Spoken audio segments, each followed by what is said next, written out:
नमस्ते बच्चों, Sonia Verma Hindi classes YouTube channel में आप सभी का स्वागत है। और आज मैं आपके साथ आचार्य रामचंद्र शुक्ल के इतिहास से संग्रहित भक्ति काल के प्रमुख प्रश्नों को साझा करूंगी। आज की वीडियो में मैंने 30 क्वेश्चंस को लिया है और ये सभी प्रश्न अत्यंत महत्वपूर्ण हैं, तो बहुत ध्यान से आप इन्हें देखिए। तो चलिए वीडियो को आरंभ करते हैं।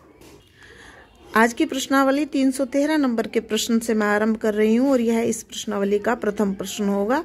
तो रास पंचाधाई किस छंद में लिखी गई है? तो नंददास कृत रास पंचाधाई रोला छंद में लिखित है। अष्टछाप के कौन से कवि शूद्र थे? तो कृष्णदास अष्टछाप के शूद्र कवि थे।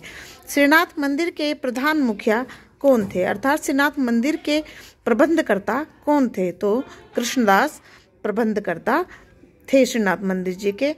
यह अत्यंत कठोर प्रबंधकर्ता थे और श्रीनाथ मंदिर जी की 8 याम की सेवा में यह कोई भी कोताही बर्दाश्त नहीं करते थे। किस कवि के पदों को सुनकर वल्लभाचार्य जी कई दिनों तक अपने बदन की शुद्ध भूले रहे? तो परमानंद दास के एक पद को सुनकर वल्लभाचार्य जी अत्यंत आनंद मग्न होकर कई दिन तक भगवान के ध्यान में लीन हो गए। किस कवि को बादशाह अकबर ने सीकरी बुलाया था? तो कुंभन दास को बादशाह अकबर ने अपने राज दरबार में बुलाया था, किंतु कुंभन दास इस बात से इतने परेशान हो गए थे कि उन्होंने दरबार में पहुंचने के बाद एक दोहा कहा था कि संतन को कहाँ सीकरी सो काम, आवत जात पनैया टूटे, बिसर गयो हरिनाम। और यह कहकर वह वापस श्रीनाथ मंदिर लौट गए थे। चतुर्भुज दास किस अष्टछापी के पुत्र थे? तो चतुर्भुज दास कुंभन दास जी के पुत्र थे। चतुर्भुज दास जी के शिष्य किसके शिष्य थे? तो चतुर्भुज दास विठलनाथ जी के शिष्य थे। राजा बीरबल किस अष्टछापी कवि के यजमान थे? तो राजा बीरबल चित स्वामी ये पंडे थे, बड़े उद्दंड पंडे थे, किंतु जब इन्हें विठलनाथ जी ने दीक्षा दी तो इसके पश्चात भगवान श्री कृष्ण की भक्ति में यह लीन हो गए और अष्टछाप के कवियों में इनका नाम बड़ी श्रद्धा के साथ लिया जाता है। तो राजा बीरबल चित स्वामी के यजमान थे। मैं प्रयास करती हूँ कि आपको बड़ी जो जानकारी किसी भी प्रश्न से संबंधित है वह मैं आपको जरूर दूं, ताकि प्रश्नों में रोचकता बनी रहे, ताकि आप ये समझें कि जो आपको पढ़ा रहा है उसे थोड़ा बहुत है पता, है ना। ऐसे ही मतलब सिर्फ वीडियो या चैनल बनाने के लिए मैंने ये काम शुरू नहीं कर रखा है। मैं चाहती हूँ कि ज़्यादा से ज़्यादा बच्चे टीजीटी पीजीटी की परीक्षा दें और उन्हें कम से कम उतना ज्ञान तो हो जितना इस परीक्षा के लिए चाहिए। तो मैं एक प्रयास कर रही हूँ और ये प्रयास आपके लिए सफलता के द्वार खोल दे, ये भी दुआ करती हूँ। देखिए अब हम 321वां प्रश्न देख लेते हैं। किस अष्टछापी कवि ने गोवर्धन पर्वत पर कदम्ब का उपवन लगाया था? तो गोविंद स्वामी ने यहाँ पर कदम्ब का उपवन लगाया था। राधा वल्लभ संप्रदाय के प्रवर्तक कौन थे? तो गोसाई हित हरिवंश राधा वल्लभ संप्रदाय के प्रवर्तक हैं।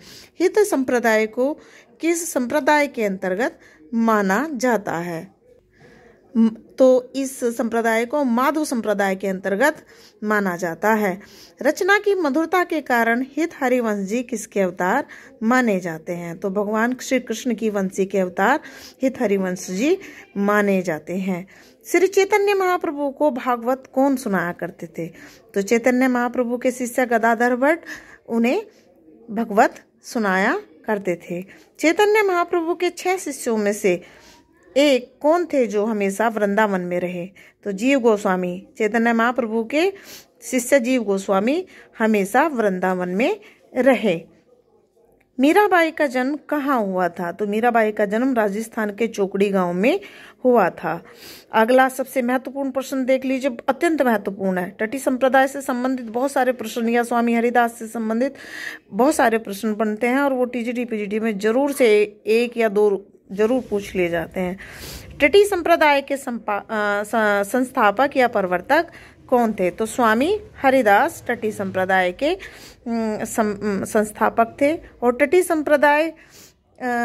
संप्रदाय हरिदासी संप्रदाय के नाम से भी मशहूर है। तो अब हम अगला क्वेश्चन देख लेते हैं।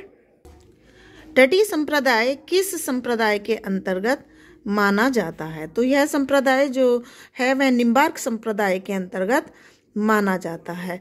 देखिए, टटी संप्रदाय, इस स्वामी हरिदास ने अपने आश्रम के चारों तरफ जो है टटियां लगाई हुई थी, पट्टियां होती हैं लकड़ी की, तो उसके कारण यह संप्रदाय टटी संप्रदाय कहलाया। कौन से मुस्लिम कवि बड़े कृष्ण भक्त थे? तो रसखान। रसखान ने किससे दीक्षा ली? गोस्वामी विठलनाथ जी से रसखान ने दीक्षा ली। कविगंग किसके दरबारी कवि थे? तो बादशाह अकबर के दरबारी कवि थे कविगंग। अब जो अन्य प्रश्न अब आने वाले हैं, 2 या 3 आचार्य केशव से संबंधित हैं। बहुत महत्वपूर्ण कवि हैं, बहुत महत्वपूर्ण प्रश्न इन पर बनते हैं। तो देख लेते हैं। आचार्य केशव ने अलंकारों पर किस पुस्तक की रचना की? बहुत महत्वपूर्ण प्रश्न है। तो आचार्य केशव ने कवि प्रिया की जो रचना की वह अलंकार पर आधारित है उनकी। आचार्य केशव ने रस पर किस पुस्तक की रचना की? तो रसिक प्रिया जो है उनकी रस पर आधारित पुस्तक है। केशव रचित कितने ग्रंथ हमें मिलते हैं या प्राप्त होते हैं? तो 7 ग्रंथ हमें अभी प्राप्त होते हैं। केशव ने कितने प्रबंध काव्य लिखे? तो केशवदास ने 2 प्रबंध काव्य लिखे, एक वीर सिंह देवचरित व दूसरा रामचंद्रिका। रामचंद्रिका को तो आप जानते ही होंगे, जो भी बच्चे MA किए हुए हैं। छंदों का अजायब घर भी कही है आचार्य शुक्ल ने उस पुस्तक को। तो अगला प्रश्न रामचंद्रिका से ही संबंधित है। रामचंद्रिका में केशव को सबसे अधिक सफलता किसमें प्राप्त हुई है? तो संवादों में। संवाद बड़े उच्च कोटि के हैं रामचंद्रिका में। अगला प्रश्न देख लेते हैं। 12वें नायिका भेद किसकी रचना है? किसी न किसी रूप में पूछा जाता है प्रश्न हमेशा। तो रहीम की। 12वें नायिका भेद की भाषा कौन सी है? अवधी भाषा में लिखा गया है ग्रंथ। रहीम का पूरा संग्रह किस नाम से आधुनिक काल में निकला? तो रहीम रत्नावली के नाम से। अगला देख लीजिए। सेनापति के विषय में भी क्वेश्चन किसी न किसी रूप में आया है, हमेशा आता रहा है और हमेशा ही आता रहेगा।